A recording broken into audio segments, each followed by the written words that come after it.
Hello everybody and welcome back to the KCM. It's week 5 already. It's flying by. Doing it at the same time as ASL should. These weeks just pass so quickly. Absolutely. But I've got a little surprise for you here, man. The lineup today is insane. Look at this. Light Speed Barracks, Mini Snow Best, Jaedong, Hero, and Action. Finally, Protoss shows up. Woo. Yeah, I mean, that's a pretty star-studded lineup from especially the Terran and Protoss squad in particular. Yeah, insane. And Jaedong's been on fire lately. I would like to see more from Hero and Action. Not quite sure what shape these guys are in entirely. We have seen some of their games. Some of them have been okay, some of them not so much. So yeah, this could be a really good week at KCM. And time flies when you're having fun, Sam. Yeah, that's for sure. We're starting out on Screaming Sea. Hero versus Speed. Oh boy, this is going to be interesting, Shun. We've watched quite a bit of Screaming Sea in the ASL, and, well, not as much as I'd like, but we've gotten some really interesting games there, and so I'm super curious to see how Hero will decide to play this one out. Is he going to go for Crazy Zerg with drops? That has proven to be a really powerful strategy. Yeah, no, we saw Lava doing a game like that, and it was interesting because he did take this sort of like 9 o'clock base temporarily just to get out a little bit of extra minerals to be able to afford throwing down some island expansions, which was a very interesting take because he kind of didn't even try and defend that expansion at all. It was literally just to squeeze out a few additional minerals so that he could afford to expand elsewhere. And I think that's one of the most interesting features of this map is it allows for very unorthodox thinking in terms of how you plan out when and where you will be taking those additional bases. So we could be seeing some very interesting takes here from both sides. Yeah, this is one of the more unique maps we've ever had. It's not like as crazy as, say, like 76, something like that.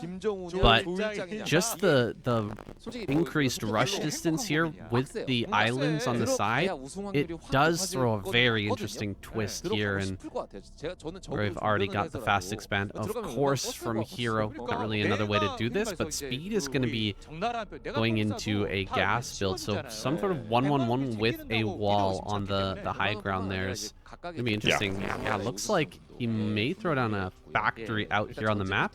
Try to surprise Hero with a slightly faster vulture than he may be expecting. Yeah, well, maybe that's the thinking there, is that, you know, you just need to shade off a few seconds of that rush distance timing. It's so far away otherwise and very easy to block, so this might actually help out Speed in getting something done. He is a bit more of a technical player when it comes to this matchup, likes to, you know, try and throw a wrench into what the Zerg wants to do early with these little bit of slightly teched out plays and treat it almost like a Terran versus Protoss with some of these timings and ideas. We'll see if he can actually get some damage done to Hero. I mean, it is kind of hard to identify that this is a gas-based play. The only thing that he's got going for him, he's going to check to see if there's a CC on the way there. He sees no CC. It would have been started already. He cut a Marine and didn't start the CC, so Hero should be able to deduce that there's something going on now. So this is either a 2-port Wraith play, a 1-1-1 play, or a mech play, so we should start to figure this out. Yeah, it is that 2-port Wraith with the Vulture here to try to get in just in the nick of time. Doesn't look like he's going to be able to make it, and so he just sends the Vulture back home, it looks like. No, sorry, that's SCV heading back home. Vulture going to come out on the map. Just kind of control some space here, maybe kill off a Ling or two. Won't be able to get much damage, though. Very hard, almost impossible to run by that sunken on high ground. There are some maps where you can kind of slip past, only taking 2 shots, but this is not that situation. Vulture is going to be denied for now. Yeah, I'm curious because Speed is like one of the better players at going for this 2-port Wraith play. Now, will Hero be able to figure this out and get like a safety den or something? It doesn't look like it. It looks like he just wants to go straight in to 2-hatch Muta.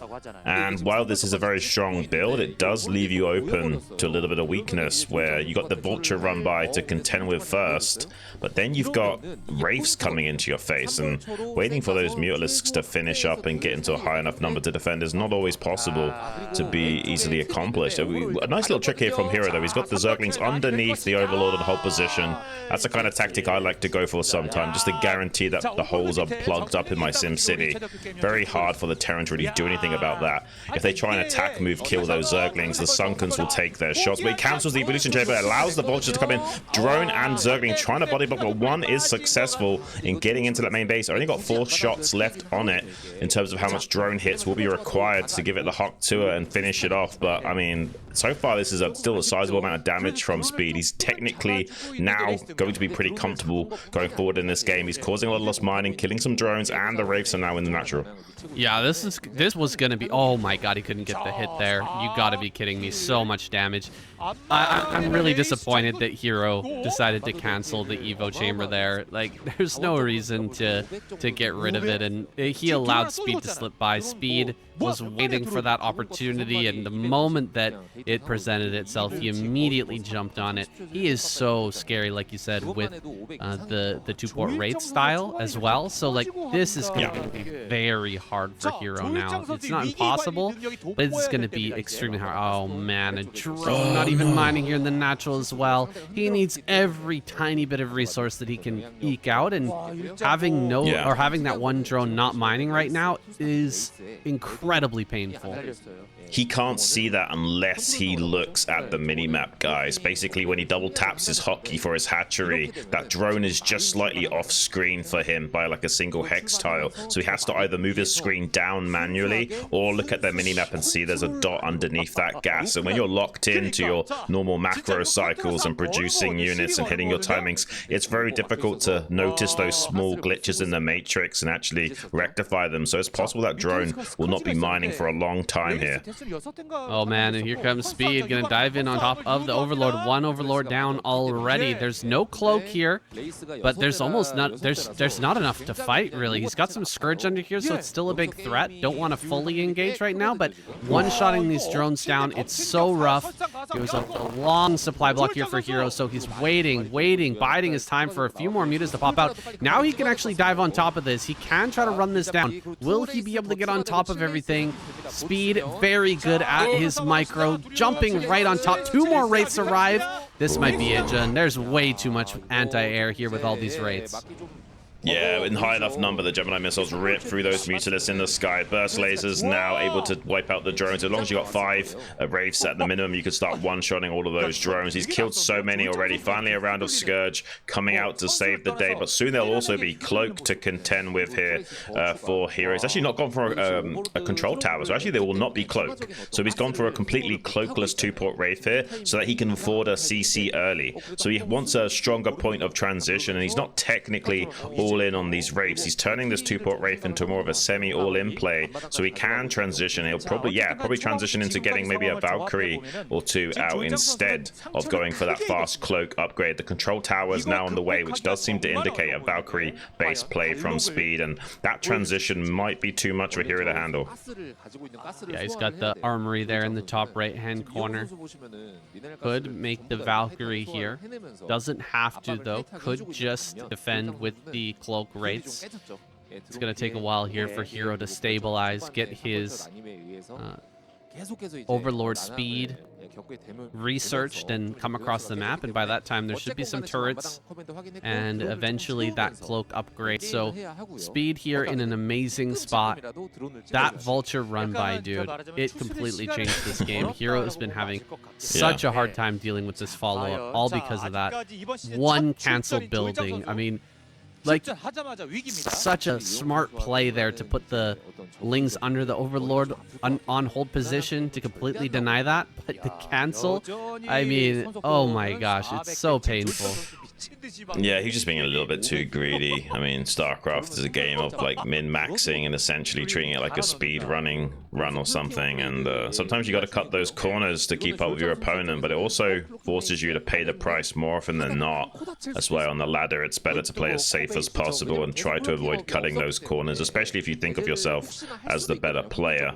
and Hero's trying to be a little bit too greedy here, and unfortunately it's kind of gone backwards on him and really backfired, and he's potentially could lose a lot of these. We catches one of the race with the Scourge, it's not too bad, but he stands to lose a lot of Scourge, a lot of Overlords and Mutalisks to the micro of Speed. He's one of the best in the business at controlling these wraiths in the sky. I mean, we used to think that Light was one of the best people at doing something like this, but the Speed guy, you know, he had the moniker 10-minute flash for a while, and you can see why. Like, it's 10 minutes into the game and he's had really exceptional build order timings and micro to boot. Yeah, I think he has made his own splash here, no longer known as 10-minute flash. Has his own legacy now, as he's just kind of grown into the scene, created some very interesting games and styles here in Brood War. But this is something unique, what we're seeing right now. Mass air is not a typical strategy for Terran. Generally, you want to make a few wraiths and then it's probably going to switch over into Marines in order to follow that up. That's a very, very typical standard follow-up from this type of game plan, but Speed is just continuing along, and he's making an add-on here for his factory. I'm so curious what his follow-up's going to be, but he has so much anti-air right now. If Hero tries to all in and just dive on this base, it's going to go pretty poorly for him.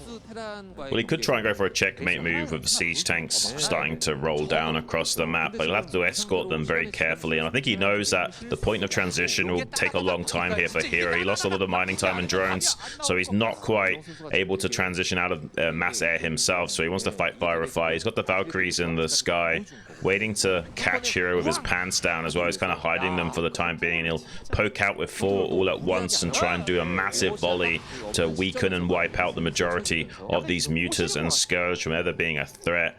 He's probably trying to bait Hero into coming in for a big trade, and then the Valkyries will do the heavy lifting that they need to. Hero has been able to squeeze out a lot of drones behind this, so a point of transition now possible, but it's taken him a long time, and Speed also will start to produce some additional bioforces now that that's happened. Yeah, this is so much investment in the air for Hero. When he sees the Valkyries, there's going to be like 4 or 5 Valkyries, I swear. It's going to be so many missiles coming out. If that army just gets wiped, the game is over. There's nothing else here for Hero. He's trying to get into Hive right now. He doesn't have a third. He just landed. Okay, he's dropping and double expanding.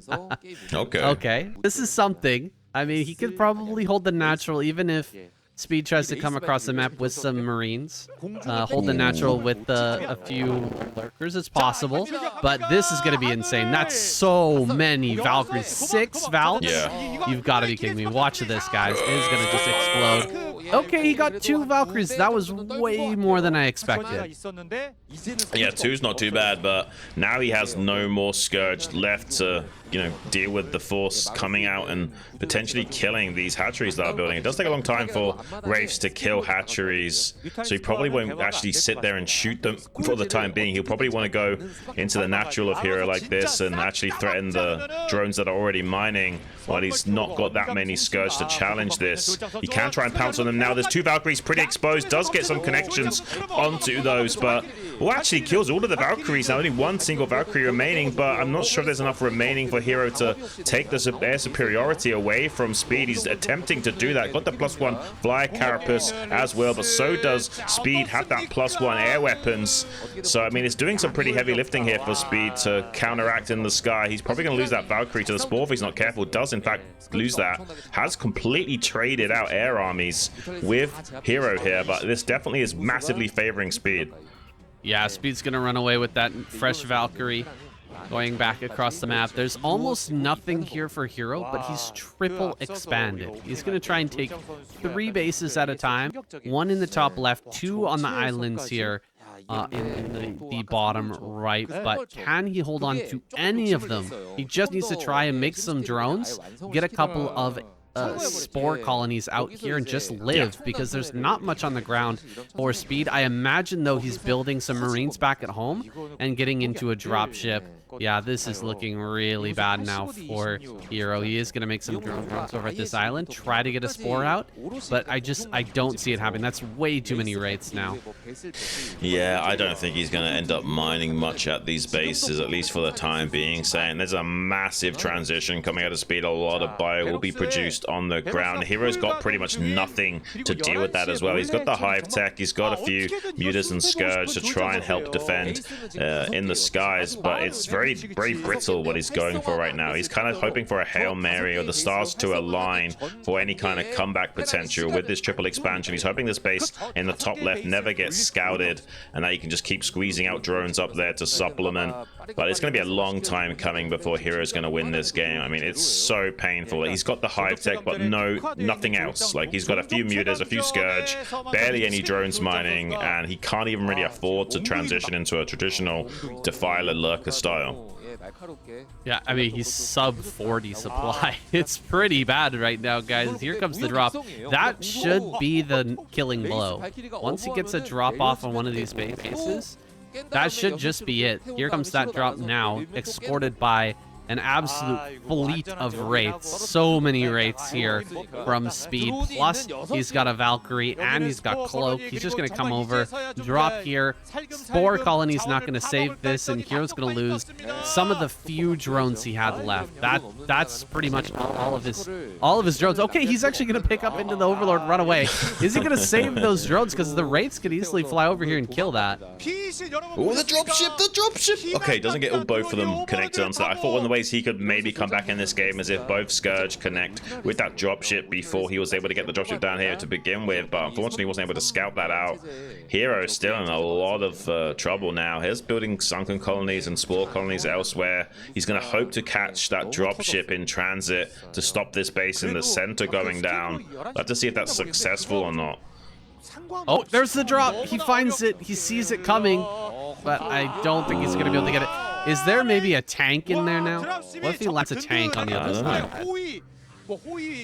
No, he's actually just picking up his units. An empty drop. Yeah, it's just a scoop up what was already down there at that 6 o'clock base, and now he's going to launch a bit of an assault on this, but he's first going to unload and use these Marines as a bit of a point defense for his wraiths to pull back to, so we can harass this mineral line more easily. Ooh, another drop in the top left as well, saying there's a couple of sunkens to help buffer against that, but I mean, those are a bit precariously positioned, so eventually he could maybe overrun that by attacking from different angles. He's got another force on the ground moving out. He could use the dropships to elevate those Marines up into the top left. There's 4 medics up there in the top left without much Marine support. Maybe he should elevate some Marines up there, but I mean, this is looking so brutal for Hero. I don't even know how he's going to come back in this game. Maybe it is possible, but I'm not seeing it. No, I'm not seeing it either. He's gonna have to pull all those drones away. The Wraith threat alone here is just so hard to deal with. The Valkyrie finally does go down, but more Marines are about to arrive, and this sunken colony is all that remains for the defense. The Wraiths will pick that off, and then the Marines can just do their work. That one single Marine just doing so much work there in the top left, and GG is called. Hero taps out. That's a tough game to watch, man. That one hurts. Yeah, that's definitely painful for Hero. I mean, it all goes back to that canceled evolution chamber. Why did he have to get greedy there? Let those vultures slip by. It was the game plan for Speed all along to get those in early and then follow up with the Wraith play, and Hero just kind of handed it to him on a silver platter. I don't know what else to say. Up next, Speed versus Snow. Why don't you go ahead and talk a little bit here, Shin? I gotta cross off a name here. Gotten rid of Hero already. Man, it's been rough out here for Hero lately.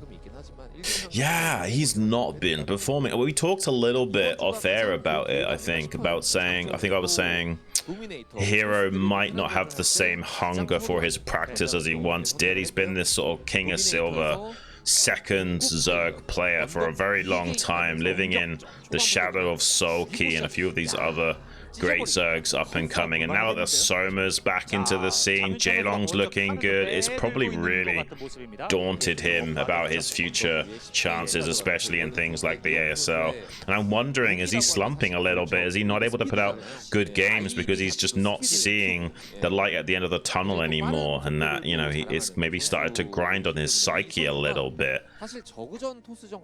That's for sure a possibility. I hope that he recalibrates and comes back with more vigor than ever in the future.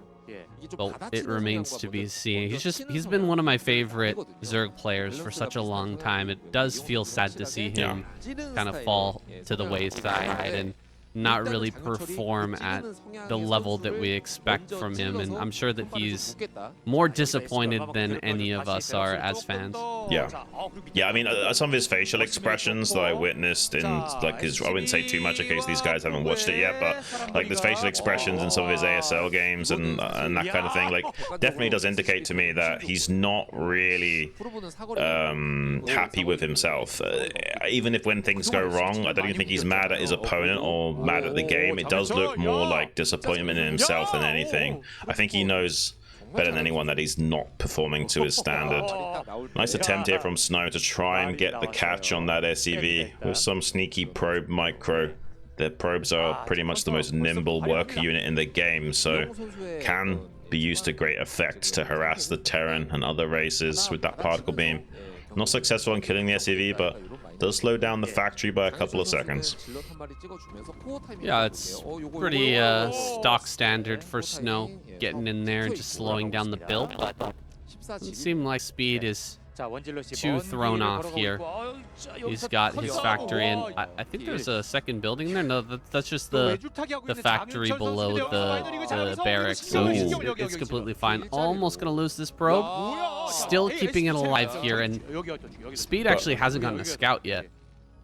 He did start the second factory, I think, though, and the Zealot's starting to push in there. Did he see that second factory with the Zealot? I'm really curious now. It's so funny saying, literally, you were saying about the second building before he actually put down this second factory, and as soon as you said it, he actually threw down a second factory. It's kind of hilarious. Maybe you're just reading into the future a little bit there, a bit of a fortune teller casting. Now he's having to retreat back to the bottom round. The problem with this map is that you do have this high ground natural to contend with, but he has scouted for sure now that there is this second factory play. So this is going to really help Snow line up in how he wants to defend against this. And this is one of the better maps to go for something like a two-factory play. But if the Protoss player scouts it early like this, it's so hard to get the damage required.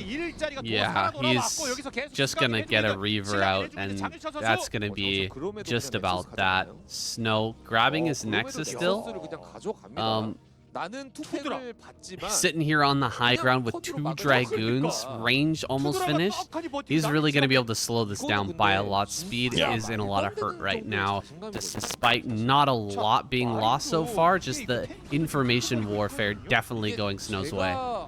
Yeah, and he's going to abuse his high ground just for a few volleys to try and whittle down the Marine count. This is really important against something like a two-factory play because those Marines do a lot of heavy lifting, soaking up phase disruption shots. Ironically acting as a tank for the tank to do its work with that arc-light cannon without siege mode. But now they can pounce on top of the siege tank. A bit of a mistake from Speed, overextending. Now he's in trouble. Snipes the tank.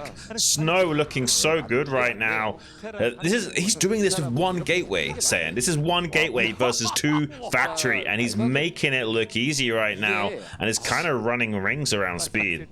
Yeah, he's clowning on Speed right now. His feet are clapping somewhere in the world. He's just completely just dunking on Speed right now. Look at this. He's throwing down mines in his own natural. This is not how 2-factory is supposed to look. It is crazy how badly Snow has shut this down, and it's going to get a lot worse here very soon. Speed's going to try to come out, but there's triple gateway behind this, and I think he's just going to make an observer with a bunch more Dragoons. There's almost no way this works for Speed.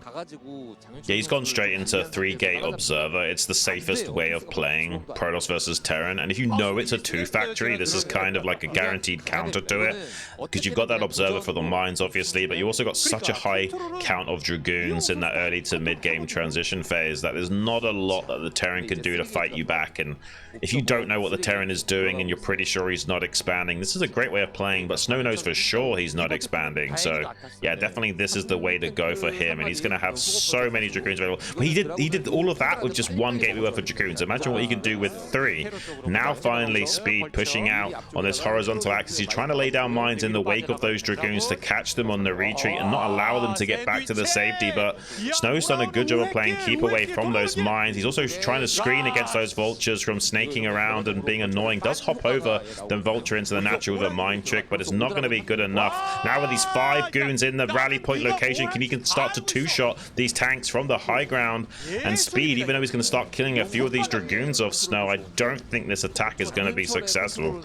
No, this is pretty much doomed. That was way too good. The micro from No, as expected, absolutely next level. And Speed, he is just going to get completely bopped. This is one of the stronger bops I've ever seen in KCM, Shun.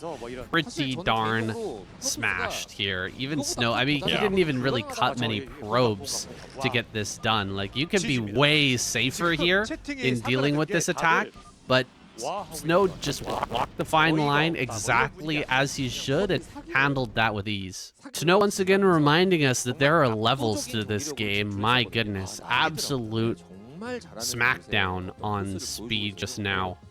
His next opponent gonna be Action, spawning here in the bottom right hand corner, looking like an overpull from him, so opening up a safe build, and Snow gonna go ahead and grab that gateway on low ground. Yeah, gateway tends to indicate confidence. There's a lot more decision tree you have to be aware of, and your micro needs to be on point early game, and your scouting certainly needs to be as good as possible to make something like a gateway first pay off. And Snow, he's that kind of guy. He's not always been the best in this matchup in recent years, but I would say over the last year and a half or so, he's really improved in PvZ. Like, it's like night and day difference. Like, he used to be a PvT specialist that also knew PvP really well, and now he's really plugged up the holes in his PvZ play as well. He looks almost championship tier level across the board, which is scary to think about, because we once upon a time we used to think about this guy as being a bit of a gimmicky player with his Reaver control and shuttle play, and yes, it's really spectacular, but you need to be a well-rounded player to go the distance in these tournaments, especially tournaments like ASL, and it does seem like now he's well-rounded his play, so much so that he's a real contender now for that championship. Yeah, he's been growing and improving year over year for a long time now, and he's been in that top 4 so often recently, just barely shy of getting that ASL title over and over again. If it wasn't for Sulky, he would certainly have that by now, but just one super strong Zerg player standing in his way constantly, preventing him from getting that championship. He seems to have polished up his versus Zerg play. I'm really curious to see him versus Sulky nowadays. Managed to slip through a hole in the vision here for Action and gets into the main base with the Zealot and Probe, but this is a one-way trip. You're not going to get out of here just looking for the trade now.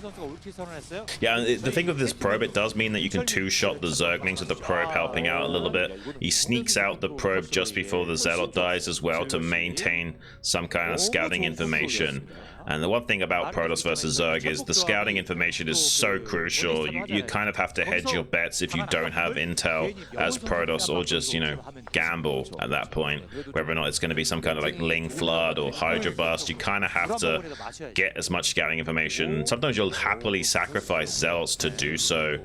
You kind of need to be honest with you. But the one advantage that Zerg has over Protoss is the information game, and that's pretty much the same for any matchup. So like Terran versus Zerg, Zerg, for example, the Terran has an advantage in the information game because the Overlords can be shut down by the Marines with the anti-air, and also they've got scans, which are essentially map hacks. So it's the same in this matchup, but reverse, where Zerg has the information advantage and Protoss doesn't. So any kind of probe scouting, zealot scouting is crucial. Yeah, he's just keeping this probe alive so expertly, and I think this is one of the keys to his strength in the matchup now, is he's just so consistent at keeping that probe alive and always figuring out what his opponent is up to before they can pull any sort of Hydra bust out or do anything crazy. I mean, we saw it in last season of ASL. His overall defense versus Zerg was insane. Anytime Sulky tried to kind of all in him, it didn't end working because his defense was just so solid, his scouting was so solid. It ended up being Sulky who had to go into the later stages of the game, you know, really double down on macro and try to take it late, because he just wasn't able to do what he generally does against Protoss, which is completely fake them out, find a way in, and just end the game early. Yeah. I'm curious what kind of semi-finals and finals we have this season of ASL. Like, this really might be Sulky's last hurrah. Like, he might never win another ASL for quite some time. It's possible. Like, he is on track to win a 5th in a row. But I don't necessarily think that's going to happen. This map pool is a lot less Zerg favored. There's so many other good Zergs back in the scene now. I mean, Soma's back, Jaedong's in form. I think that there's a real chance that one of these Zergs takes down Sulky in a series, and Sulky's way weaker in that mirror matchup than he is these other matchups for sure. So I think anything's possible this ASL. I'm really curious to see how that develops as the tournament goes on. And KCM here is a great way of sizing up these players' abilities as we go deeper into those other tournaments as well. For sure. It's always been a nice companion tournament, and we've enjoyed so much bringing you guys this KCM. Big shout out to the creator, Kim Chulmin. If you guys have a moment, just to go down into the description, we always put the link for KCM's main channel. Oh my gosh. Wait, Snow snuck out of here. Go over there and give him a like, subscribe, or you know, leave a comment on KCM's channel. We really appreciate it. He's an absolute gem for allowing us to cast this in English. Didn't ask for anything in return, and he's always been a really nice guy. So this happens to me all the time on Laddershun. You got the Lings right in front of the base, and they manage to slip out onto the map. It's such a nightmare to deal with, and yeah, it's something that happens to me constantly. It's so hard to handle, and look at this. He's got such a nice position between the hatcheries now, and more Zealots are coming as well. More Zealots are coming. Yeah. He's going to get so much damage on this hatch. I'm sure this is very cathartic for you and a lot of Zerg players watching right now, because this doesn't just happen to you, it happens to the pro gamers as well. As you can see, there is a Mutalisk popping out, but it doesn't do a lot of DPS. He actually might get this hatchery. Oh my gosh, it's so low. I think he can just turn around and kill this hatchery. This is insanity, saying he's gonna get it. Oh my days. Oh man, that is something else, boys. He gets the hatch. Still got a Zealot here in the main, by the way. He's going to come around and look for some kills. If he went to start hitting the drone line during that attack, he actually would have gotten so many kills in this main base, I bet you, because Action was so focused on saving that hatchery. But in the end, he gets one more kill. It's not the end of the world to lose that hatch. You can continue to mine at that base with the 6 hatches, and there are 2 more to get that mining rolling, but it's not obviously not efficient here. You're going to be mining at a much lower rate with each of those drones, so it's definitely a big win for Snow. Can Action bring this back against this insanely sneaky Protoss player? Yeah, I mean, it's going to be challenging, but it's definitely possible. You can see Snow's already made an adjustment on his side of the spectrum as well. He's got this Archon out that's going to act as a point defense beacon that he can move around the map, one-shotting these Scourge and threading a lot of splash damage with that Sonic Shock shockwave onto the flock of Mutalisks, so that if he did go for something like an Ogre Zerg counter-attack and tried to invest in a lot of Mutas, a lot of Scourge to try and bowl Snow over in a desperate counter-attack, wouldn't necessarily be so successful. Now this Archon is here, and it also allows Snow to be more aggressive. Without this Archon, he'd be a little bit more hesitant to come out onto the map with this small Corsair fleet. But with the Archon, he can definitely put on some pressure here. Gets a little bit of a swipe on that Archon. If you're not paying attention to the Archon, the Mutas actually can like swipe that down with good Chinese triangle micro on the periphery of that. But if you're manually controlling the Archon and spam moving, spam attacking the Mutalisks, it actually is very hard to get shots off for free on that Archon. So Action has to be super careful here. You can see he took a hit right there. He's going to take another hit as well. See, if Snow's manually controlling the Archon, you will be able to return fire. Yeah, sometimes it's better to just try to target down the Zealots. It's very hard for the Archon to cover them from all angles, so just kind of rotating around and taking pot shots can be a good way to deal with that attack. As long as you get rid of the Zealots, then the Archon alone really not going to be much of a threat. So far, Action is held on against the aggression here from Snow, and he's got the 4th base online. Not looking like the biggest army right now for Snow. Maybe there's a good chance that Action can bring this back with the 4th base and Lurkers beginning as well. He's going to hit a big round of drones. A bunch of Lurkers going to pop out, and Action's going to the late game. Well, to be fair, Action, I mean, he did make a lot of drones as well. Like, he's kind of sitting pretty, economically speaking. If he can somehow saturate this 4th base, he's trying to defend by attacking right now, applying pressure to Snow to slow down her 3rd base timing, as well as keeping Snow on his side of the map. Like, he wants to try and saturate this 3 o'clock base with at least 6 drones or so to kind of kick off his main macro ability. Once he's done that, then he can really fire on all cylinders and take this to a late game, getting to Hive, eventually get Plagues online, and we could see a real game on our hands. I mean, look at this from Snow. He hasn't taken a 3rd base. He's kind of doing a 2-base timing attack right now. If he gets enough Lurkers up here, back at home, especially a couple of Sunkens to help defend, maybe this could be a good game for Action, but he's going to have his work cut out for him because this 4th base is under a lot of threat right now. I don't see an observer. No observer here for Snow. So he's going to have to deal with this Lurker with just pure Storm if he wants to come up here. Scourge Muta going around the army. 2nd Lurker gets up on a high ground. That's very important that he got that 2nd Lurker up there. Going to go ahead and maneuvers out of the way, but 2 Storms more is going to deny this base. All these drones are going to go down. This is a little bit rough for Action. He almost had the antidote to this attack, but wasn't quite able to hold it.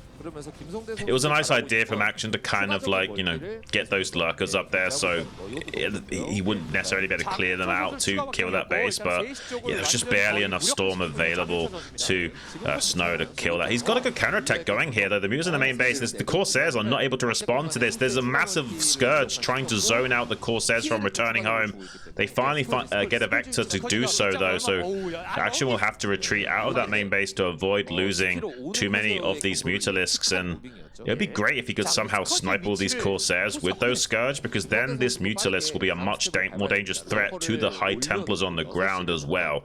Got that Hive coming online gradually. There's no 3rd from Snow, so this could still work out for Hero. He's going to send a drone down to the 6 o'clock base now and take that instead. Oh, he kills the probe, trying to expand at the natural 3rd. That's great slowdown from Action, and dodges the preemptive Storm as well. So, I mean, this is pretty good for our Zerg. He's definitely making moves to come back in this game.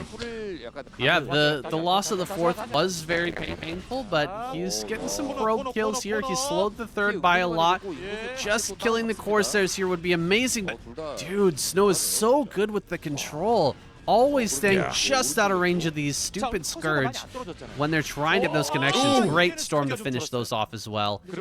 Pretty much all the Scourge are gone. Now, kind of a rule of thumb in this matchup is as long as you're on par with the Protoss, like if you're at even bases, it's usually not a good sign, but as long as you've got your Hive tech coming, being on even bases is not terrible here for the Zerg player. Eventually, once he's got that Dark Swarm out, once he's got the Plagues going, then he should be able to hold and he will be in a reasonable spot here holding that 4th base. The longer the game goes on in terms of tech, then yeah, like it's not as big of a deal being on even bases. So if you've got 4 base versus 4 base, but you've got your Hive and Plague and Adrenal Glands on your Lings, yeah, it's not so bad. But early game, before that tech is online, before that Plague is online, you kind of want to stay 1 base ahead. So I mean, it's not bad here for Action. He's got this 4th base coming up around about the time that Snow's getting his 3rd. That's pretty reasonable, and then he will be having Consume and Plague before long. So he's having to kill his own Sunken here just because it's blocking mining that gas efficiently. Drones are getting stuck behind that. We're going to intercept some drone transfer as well to that 6 o'clock, and also drive a wedge between any reinforcements coming down to buffer and defend against that. Snow might wipe out the 4th base again at this rate if Action's not careful. Well, Action looks like he might go around for a counter, or perhaps just going to flank this army. We'll see. There's a lot of lurkers up on the high ground here at the 4th, but if there's nothing supporting them, Dragoons and High Templar will eventually break through that. Lurkers come forward. He is going to be able to deny at least Snow from taking this 4th, but again, losing every drone at the 4th of his own, that's going to be quite painful. Starting to push up here now, more Lings coming forward to try and deal with this. Some Mutas coming along here as well. Archon going to deal with those, no problem. Denies the 4th from Snow, but he's going to lose all these drones once again. Can he capture the army, though? Can he surround this and completely annihilate what Snow has at this base? It's possible that he can kill all of this army that's at this 6 o'clock position, but he might lose a lot of army to do so. This tight little ramp is a bit of a bottleneck, and the storm has been so prevalent in smashing any forces trying to get up there. Finally, Snow has ran out of steam with those energy units, though, so no more Sonic Storm just yet to blanket the Zerg forces coming down to a cleanup on Isle 5. And there is still one hatchery that has survived at this 6 o'clock base. We can technically mine from it. And he did shut down that 4 base from Snow. I mean, Snow's now going to expand to the 12 o'clock as well. So we've got a bit of an interesting game on our hands. I think this is going to go a little bit back and forth. On paper, Action is technically doing better. I mean, he's eclipsing Snow's supply ever so slightly. He's got that Defiler Mound out, so I imagine that Consume is just about to finish and Plague is on the way. I'm pretty sure his upgrades have been on point as well. He earlier got that +1 Flyer Carapace to helping in the skies, but he's also, I think, pretty much ahead on the ground upgrades as well, because Snow's only got 1-1 right now. Yeah, he's got +2 Carapace on his forces, does Action, so he's actually pretty okay. In terms of tech, Action's doing great, and if you can just get a 4th base saturated, he's going to be pretty fine against Snow, I think. Yeah, he's starting to get out here with his forces. He's got the Defilers. Dark Swarm for sure is ready, but Plague maybe a little ways off. Snow's mostly Zealot army would be just hammered by Plague if he manages to get it out here. Not building the extra hatchery at bottom center. I think that Action might just be tired of playing like this. He wants to go for a big old counterattack. He's not interested in setting himself up for this next stage of the game, and that could be kind of devastating here. If this attack doesn't work, Action may end up tapping out. He's just finished +2 attack on these ground units, and he's got 2 drones mining at that bottom 6 o'clock position, so that's an extra 100 minerals a minute that he's squeezing out to fire on all cylinders, spending every lava that he can on units, trying to ram it down right now as Snow's saturated his 4th base. He's finally got that Defiler tech. He's at risk of losing that Defiler. Finally throws down a Dark Swarm to protect that, and hasn't really got a lot to stop these Corsairs being a bit annoying in the sky. They're picking off Overlords here and there, so eventually things like Dark Templars will be a threat, as well as denying the Observers from being sniped so easily. Can Action make it work right now? He's trying to leapfrog forward with some Cheeto Clouds to see if he can get to the rally point and the expansions of Snow and shut down this army. Meanwhile, he's technically even on supply. He's making a pretty good progress from doing this, but if he's not careful, he will be bled dry by Snow. This is kind of an all-in attack from Action. He needs some damage to be found, or he's going to dry up in this game. Snow's technically mining a lot more than he is. He's trying to encroach onto this rally point location, drive a wedge between the reinforcements and the standing army of Snow to weaken both simultaneously, make it harder for Snow to defend these positions, and he's starting to collapse on this natural expansion location. He's killing the cannons. He's trying to stop Snow's army from coming down to defend. He's got more and more units rallied across the map. Can Action make it work, Sam? Man, where is the Overlord? DT was in the mix there for a long time, dealing damage. It did eventually go down to the Lurker Spines, but Action here, he's desperate to get this done, and he is getting in here, but things are looking a little bit sloppy. Like, look at this group of Hydras and Lings just down to the south here. There's stuff everywhere. Definitely a difficult situation here for our Zerg, but he's trying absolutely everything to just bring this game to an end immediately, and Snow is right on the edge. He's just barely alive right now. He's going to retreat up onto his own high ground, but Lurker's already up here. He's got another egg. It's time to start splitting off and killing some of these bases, and I think he's going to get this before he can get the storm. There we go. Action to start to break all the bases here, and Snow is falling apart. Yeah, it's going to be a cascading effect now for Snow as he starts to fail at multiple locations. That third base being eliminated puts him down to just one base worth of mining. Suddenly it's not so bad. That Action is as all-in as he is. This is turning into a more of a semi-all-in play as the seconds tick by, so we could see a full-on transition from Action as well. But he doesn't want to risk, not spending minerals on units just yet. He wants to ram it down as hard as possible, stop mining at that 12 o'clock and force a GG. Now he gets those two coveted letters, and Action showing that the Zerg squad still able to hang with these guys. Hey, well done, Action. I mean, that was a really difficult game. Losing that 6 o'clock was painful, to say the least, but the counter, I mean, just completely going all in, not even saturating that fourth. It ends up working out for him, but it was looking dangerous. And like, there was a few moments there where I saw, 4 or 5 lurkers burrow on top of each other, and I was like, this is how I lose games, man. You got so many units pouring forward, and then 2 or 3 storms absolutely deletes everything, but he still managed to keep it going. He kept that Defiler alive, and he ground him down. Action moves forward. Will be Light or Barracks facing off against him next? Let's find out.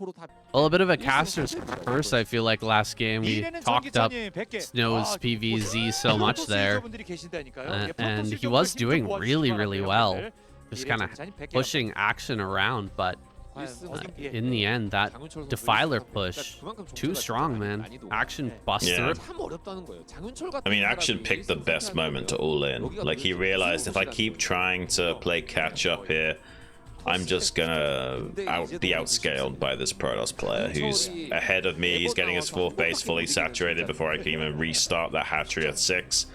This is the time to all in, and it paid off so much. And I think that's the thing we see a lot with these modern Zergs, is they kind of have a better understanding of the game state than they once did. They're not as rigid as they used to be, whereas like they're just trying to execute the game plan by any cost. And now we don't see that. We see a lot of adjustments, a lot of, okay, now is the time I'm going to just stop trying to expand, stop trying to advance my tech or anything. I'm just going to produce non-stop units and ram it down because I smell weakness. I think you've got a strong economy, but you don't have enough army to stop me. Yeah, it was a double-edged sword there, taking out the 6 o'clock. Means that the entirety of that army from Snow ended up dying. Noble sacrifice there, but wasn't able to hold on to the counterattack. Now we've got Barracks here in the bottom left-hand corner, and he's been an absolute monster lately as well. This guy could be a real contender for like round of 4 in the next couple of years. I don't know if he's gonna make it this season, but he's certainly looking like the trajectory of Barracks is just going straight up to the moon. This guy is absolutely killing it when it comes to his improvement. Yeah, he's definitely been on the up and up. He's come a long way, and he's no longer struggling as much as he used to in the versus Protoss matchup as well. Used to be a bit of a TVZ specialist with some solid TVT. He's a student of light. Let's see what he's got for us here today against Action. A bit of a pressure play here with this fast bunker. He's going to at least get 2 Marines in. Action trying to stop the third from getting there. He's actually caught the 3rd Marine. I don't think he's going to get away safely. He does manage to kill that. And with only 2 Marines in the bunker, you can, like, technically kill this with 10 lings instead of 12. He does get the repair on, though, so he has to target down the SCVs before finishing off the bunker. Does a good job of killing one of them, and as you can see, 10 Zerglings, more than enough to clear that out if there is only 2 Marines inside.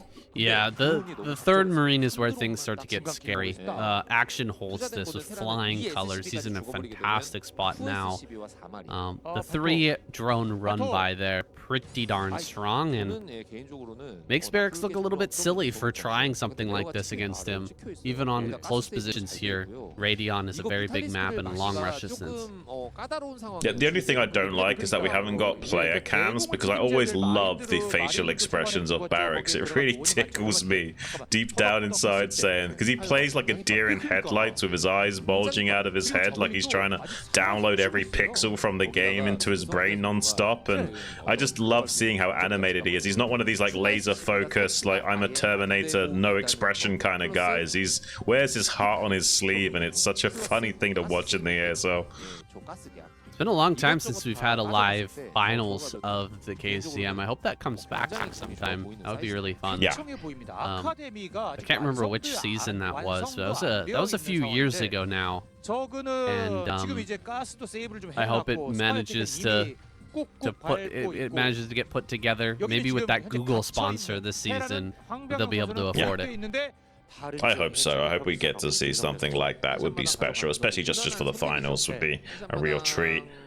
And I wonder what we got from Barracks this game. Looks like just a normal 2-ax, nothing too crazy. This is close spawns rather on the horizontal axis, so does allow Zerg to really come and punish this natural fast. So yeah, two Barracks play, not the worst thing here.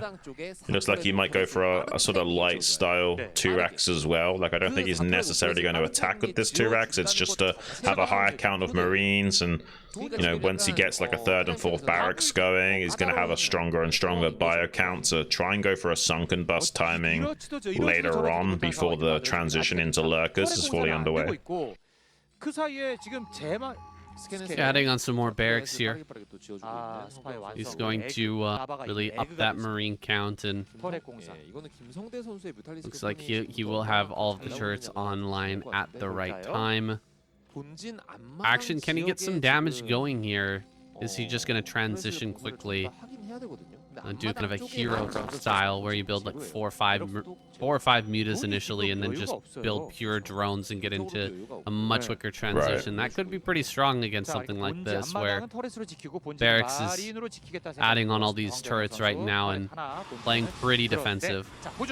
Yeah, that kind of greedy style is actually definitely in Action's wheelhouse. He's also one of the better crazy Zerg users in the business, so I wouldn't hate him if he did want to throw down an Evo chamber right now as well. Doesn't look like he is wanting to do that. This would be a good time to throw down the Evo chamber around about 6 minutes 20, 6 minutes 30. That's when you should start seeing that Evo chamber and Queen's Nest if it is going to be a crazy Zerg, but seems like he wants to do a more traditional style. He's going to start making some drones up at this 3rd base location in the top right pocket, while doing non-stop muta production on these main and 2nd hatchery, and that will give him enough mutalisks to get some map control against Barracks. But I mean, you have to kind of respect the possibility of a 4-ax though. 4-ax really does allow you to start to come out onto the map in a big way. So I mean, he made the factory just after 7 minutes, so he must have really heavily committed into his bio. But he did lose that bunker rush early on, so maybe I'm overthinking that a little bit, and he's actually still on target. He's just compensating. Yeah, I think he's Pretty much where he needs to be. Action here. Definitely in the lead, but he spent a lot of resources to get those kills at the natural. A lot of health on these Immutas was lost with the 3 turrets attacking every time he came in. It did take a lot of damage there. Queen's Nest on the way for Action, not able to get that scout. Barracks should be aware that the transition's coming shortly, but would love to see those buildings and actually get the confirmation. Well, this is a very orthodox Zerg versus Terran, because we've got the Hydra Den at 7 minutes for the Lurker transition at 9, and we've got the factory started 7 minutes straight, so that's about as late as you can make that factory and still, you know, be okay in terms of your tech timings of your vessels and +2. So this should be shaping up to be a pretty traditional Zerg versus Terran game. Pretty good micro there from Action, shaving a little bit off the top at the moment. I don't know why there's a drone here. That's definitely a miss rally issue. But that's okay. It happens to the best of us.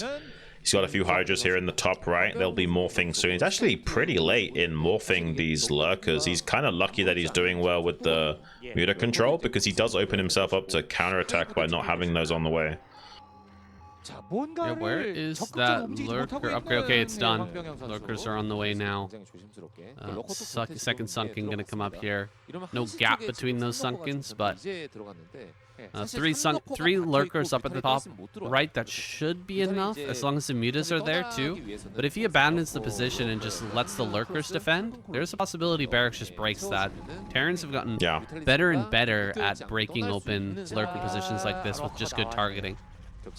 You can see the Lurker's just barely popping out in time. The third Lurker's a little bit delayed, but it will still finish in the nick of time here. Barracks would have had to stim across the entire map to get here and have a chance at punishing that, but then the medics would be lagging behind and the Marines would be softened up from the stim, so the Mutas would pick them off too easily. So this is great from Action. He's kind of mapped out this perfectly. He was a little bit greedy in starting those Lurkers as late as possible, but it does seem like he had it mapped out where he could make them at that time and still be safe. Barracks, though, he has got a lot more forces trying to join with that big bio blob out on the map, and Action, he's sitting in the right spot between those 2 forces now, so he can pick off the reinforcement army without allowing it to grow too strong. But he's going to go for a bust. There's 5 Lurkers there, though. That's a mistake from Barracks. He's going to find out soon that this is not a bustable position. I think he thinks there's only 3 Lurkers there, and unfortunately he's not going to get a lot done by attacking into that. No, it's hard to tell how many are there until you actually see the spines come out. Even then, it can be a little bit difficult to suss out the number. And transition was a little slow here for Barracks. He was sitting there without it. Oh god, he's gonna go for it. Shouldn't. This is not gonna go well. This is way too many Lurkers, man. And now the Mutas are gonna be able to clear up. Yeah, Barracks is feeling desperate to do something. Like, he kind of needs to, right? Like, his tech is a little bit lagging behind, and he's playing a light style where it's very mid-game centric, wanting to bust the Zerg before that critical tech timing of the Defilers being ready. So around like 10 minutes, 11 minutes is when he needs to make it happen. And he's been unsuccessful in doing so. He's going to have to instead relegate himself to taking a 3rd base and hoping that he can lay siege to the Zerg with the science vessels and it pay off for him. He needs to do a lot of irradiates and find a hole in the Zerg's defenses where there's not a Defiler being built at any given time, because basically you need to do non-stop Defiler production at either location. So you always got one in production, always got one finishing up, so that when the Dark Swarm cloud does wear off, you can replace it. And the only way to really counter that as Terran is by either gambling with dropships or by just leaning on the Zerg for extended periods of time, upwards of 2 minutes non-stop attacking with irradiates and threatening them at both locations, so that when they finally do make that one critical mistake, you can pounce on it. Drop play here for Barracks, but Action is looking locked down, man. He's got so much vision, as you can see now. And the vision removed here from Barracks.